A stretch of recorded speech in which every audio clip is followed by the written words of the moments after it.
For update on sports stories across the globe, Ebi Nyomo now joins us. Good morning, Ebi. Good morning, Dr. Batsi. Welcome back, Rufai. Morning, Ebi. Morning, Ayo. Yeah. Morning, Ebi. Yeah, a lot happened over the course of the weekend, but we'll begin with the Premier League as Week 16 came to an end with surprise results recorded.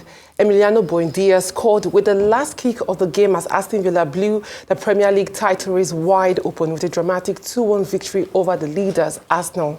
Manchester City, who played just after the game, ensured they closed gaps with a 3-0 win against Sunderland. And Chelsea played out a goalless draw against Bournemouth as Liverpool threw away a 2-0 lead to draw 3-3 against Leeds. As it stands, Arsenal are still atop the table, although just 2 points ahead of City and 3 points clear of Aston Villa. But Palace are now into the top 4 after a late winner from Captain McGay against Fulham ensured they overtook Chelsea.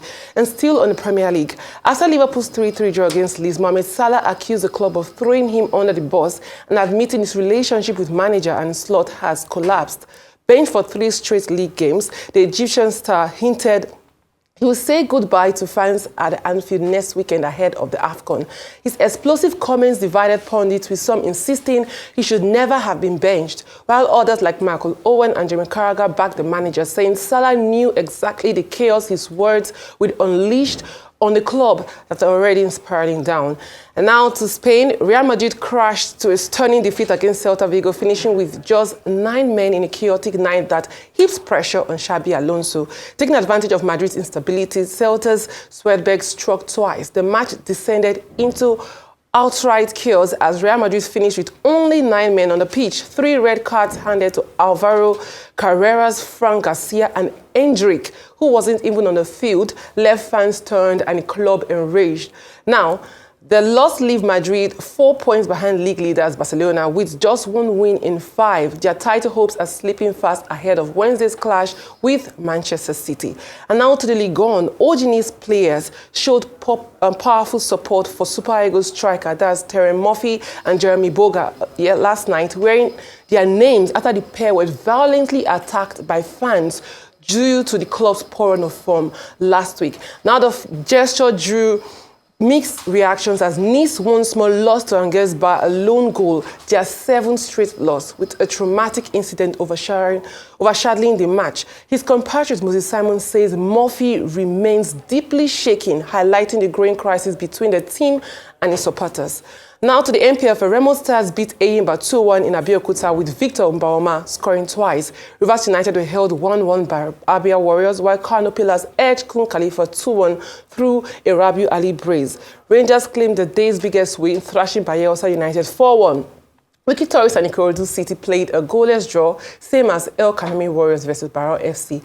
Now, Kwara United defeated Niger Tornadoes 2-0. And now to the MLS. Lionel Messi led Inter Miami to their first ever MLS Cup title, driving a 3-1 win over Vancouver with 2 assists and another crucial play. The victory delivered historic joy in Florida and marked a milestone for co-owner David Beckham, now the first person to win the MLS Cup as both player and owner. The night was also emotional as football legends Jordi Alba and Sergio Busquets played their final match before retirement, closing a remarkable chapter in Miami's rise. Finally, Formula 1, Lando Norris is an F1 world champion. He did it in stunning fashion. The McLaren star sealed his first ever title with a 3rd place finish in Abu Dhabi, becoming Britain's 11th champion and McLaren's first since Lewis Hamilton in 2008. Verstappen dominated the final race and won from pole, but it wasn't enough. He fell just 2 points short as Norris ended his 4-year reign. But that's all from me on sports. Congrats to Lando. Congrats to Nado. It was a hard-fought race. Verstappen came fighting hard in the end. He did beat Piastri, but congrats to Nando. It was Nando's day yesterday. All right, I was just going to say congratulations, but this time to David Beckham. Anyone who knows me knows that I love Sir David Beckham. I supported Manchester United. Dr. Batty, you're smiling. I supported Manchester United because of him. And to see him that he's, I'm Arsenal, as an Arsenal wife now. But to see him transition from being a footballer, celebrated footballer, to now making the right decision in identifying the club to back. He played played for them, MLS, and now he's winning as well as owner. So really, congratulations on this weekend. He's been having wins in recent times.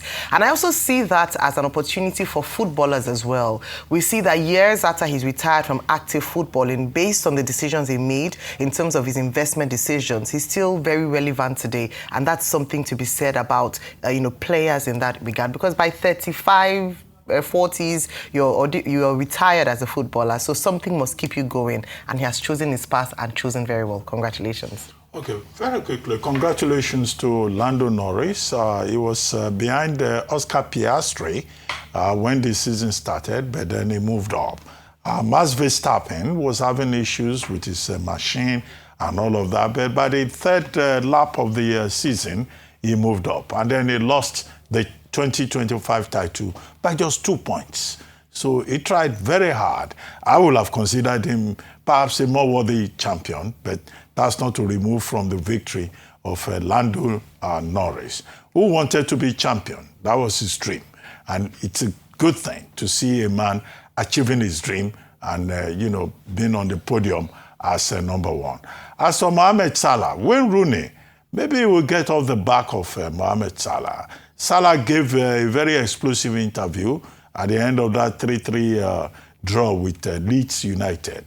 And he said, look, he thinks his relationship with Ancelotti has broken down. And perhaps he's right. He's been on the substitute bench for 3 consecutive matches. And now here comes Wayne Rooney, who has been condemning him, now saying, oh, he should not be allowed to play tomorrow against Inter Milan, and in fact, he should not be allowed on Saturday against Brighton, and that Ancelotti should show that he is a man who has the authority. We all know that Mo Salah is very talented, and now when Rooney says, go to AFCON, leave Liverpool. Well, that's a bit unfortunate, but we always remember, Mo Salah as a superstar, whatever he decides.